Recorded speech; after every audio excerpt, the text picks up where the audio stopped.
Okay, so in this video we're going to talk about the 76 peak limiter. We've all seen one of these before, extremely famous compressor design.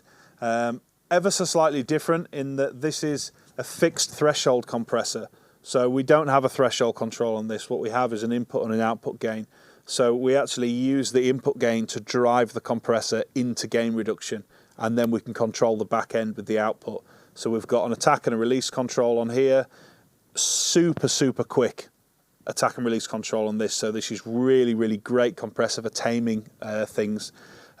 We've got a ratio control here, 4, 8, 12 and 20, or we've got the all button, which we'll come to in a minute. And then with the gain reduction here, we can choose whether we want to see the output gain or whether we want to see the gain reduction. Unit control here switches between two different flavors, which we'll hear in a minute. So this guy, amazing on snare drums. Again, like I said, anything with with a lot of transient information, because of how quick the attack and the release will go, you can really start to shape that. But vocals is always where I kind of go with this guy. The only thing to watch with this in a live situation, especially if you've got wedges on stage and you're potentially doing monitors in front of house or something, because we're pushing the signal into compression by using the input, you're essentially adding more and more gain. So the second that the compressor backs off, you've essentially added a load of input gain. So just one thing to kind of bear in mind, that if you're going to use this on vocals, do so with caution and try not to add a huge amount of input gain, because you'll cause yourself a lot of problems.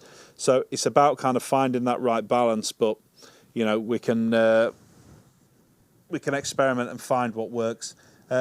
We've got the parallel path in this, again, as with on all compressors. So again, we've got this on the center vocal, so I'll let you hear a bit of the vocal without it. We see all again. We see everything. We're going to put the compressor in.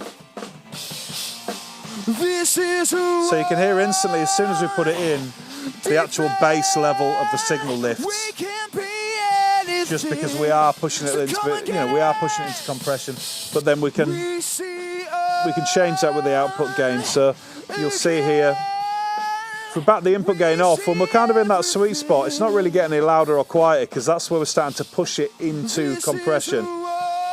So if I want to back the compression off, it's a kind of balancing act between the output and the input. So we're not really getting much compression there, we're not really getting much change in signal level. Want to start pushing it into compression. We see everything. But then obviously that's bringing the level up, so I'm going to compensate by just bringing that output level down a little bit. And you'll see what I mean now about the super fast. The other thing to bear in mind with this is as per the original design, the attack and release controls are actually the opposite way to what you'd expect. So when I'm saying super quick and you're seeing it wound all the way clockwise, that's actually the fastest. And then if I go all the way to where you'd normally expect to start with, that's actually the slowest. So we're going to start with that really fast attack and release. So you can hear straight away how it's changing the sibilance and everything of the vocal. If we start to slow that release time down, we'll start to hear it get really destructive. But again, it's still really nice. It's still that kind of fat tone on the vocal. But I tend to like to use the release almost as fast as it'll go on this, and then I'm going to tune the attack just so it's not going to take a lot of that kind of S's and T's. It's not going to take that away from the vocal. So I've got the 76 on the vocal channel, but I've also got the vocal going into a subgroup where at the moment I've actually got the Optronic on this. I'll switch between that and the Opto, depending on the singer, sometimes actually the 16 VU as well. But the 76 is so great for the channel just because it's going to rein in the vocal and really kind of pin them. But because we've got that really quick release time and the real high ratios, if you want it, you know, up to 20 to 1, which is essentially almost brick wall limiting with this guy, You can really kind of hold things where you want them and really shape things. And then, as I say, I'll use a slower compressor later to kind of hold things where I want in the mix. With this guy, being able to switch between the two units, with the silver faced unit is a kind of a darker sound, and we'll just hear now. You'll just hear the tonal differences when I go to the black face unit. We see everything. So it almost sounds a little bit more held with the 76, with the silver 76. When we go to the black face, it just lets a bit more of that kind of HF artifact through. So it's still compressing, but it's not as noticeable on the top end. So it's almost like, you know, we've kind of retained that, almost the compressors with the kind of enhancer on the end, if you like.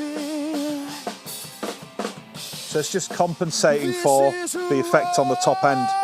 But again, they'll really lend themselves to different sounds. With this guy, the silver face works really, really well for me. And I'll probably just ever so slightly slow down the release time a little bit just to kind of hold him. And probably speed up the attack from where we are. So I'm kind of really happy with that, holding him where I want. And then, as I say, he goes into a subgroup and then gets held there. So the 76 on vocals is really, really usable. I really like it. So the other place I really like this guy is on drums. As we said earlier, the attack and the release control really lend itself to shaping drums. And then we're going to have a listen to this all button as well, and see what that does. So we're going to listen to this on snare top. I've got a couple of mics on snare top, a dynamic and a condenser. So we're going to focus on the dynamic mic on this. It's a well-tuned snare drum. It's been hit nice and hard. So I'm kind of pretty happy with that sound already. But as soon as you put this compressor in, you can instantly hear what it's doing to it. So what I like to do with this guy, attack as slow as it'll go, release as fast as it'll go. And instantly we can hear kind of how exciting it's making the snare drum sound. So I'm going to, again, it's compressing a little bit too hard for me, so I'm going to back the input off, give it a little bit more output gain just to try and match those levels. And then I'm just going to start to bring in the attack just till I hear it bite. And then again with the release control, can really start to change the sound of the snare. That kind of nice, dry, thick snare drum sound.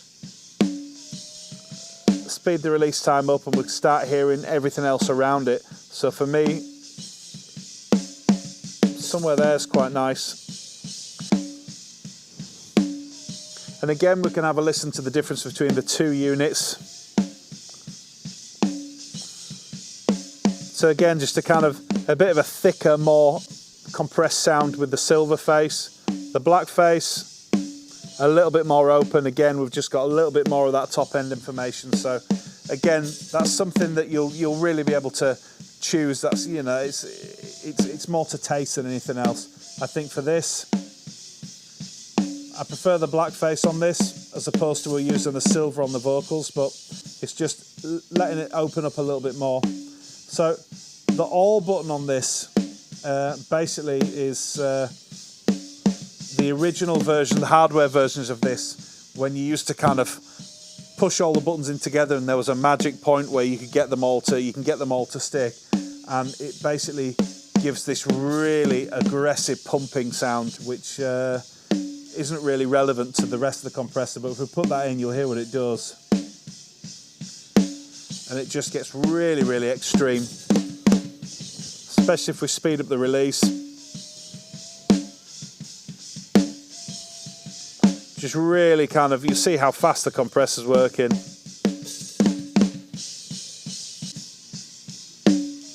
You can put it a little bit more into compression. And it's just so quick. And you can hear I've completely transformed the snare drum sound. But for me, as I say, I'm going to stick on 4 to 1, take that back a little bit, bring it out of compression, slow down that release time just so it starts to bite. So kind of something here for me is really starting to do what I want it to do without. Nice snare drum sound, nothing wrong with it. We'll put it in. Nice and exciting. Put it in the mix.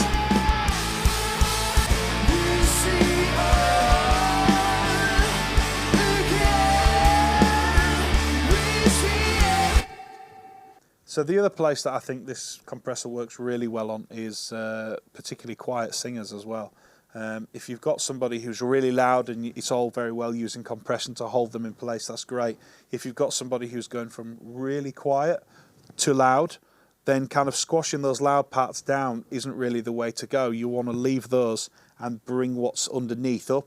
So for me, kind of using that input control and pushing them into compression, using the attack and the release and the ratio to kind of choose where your roof is and where you want the vocal to stay, and then using that input gain to bring things into compression, and again finding that balance that you're not putting too much in and causing yourself problems with introducing, you know, the background noise and things like feedback or whatever. It's a very defined control, but it will really help you with stuff like that. Again, this works really well on bass guitars. If you've got quite a kind of a clunky, uneven bass sound, if you like, holding again that kind of thing of pushing into compression, holding things there can really, really help you.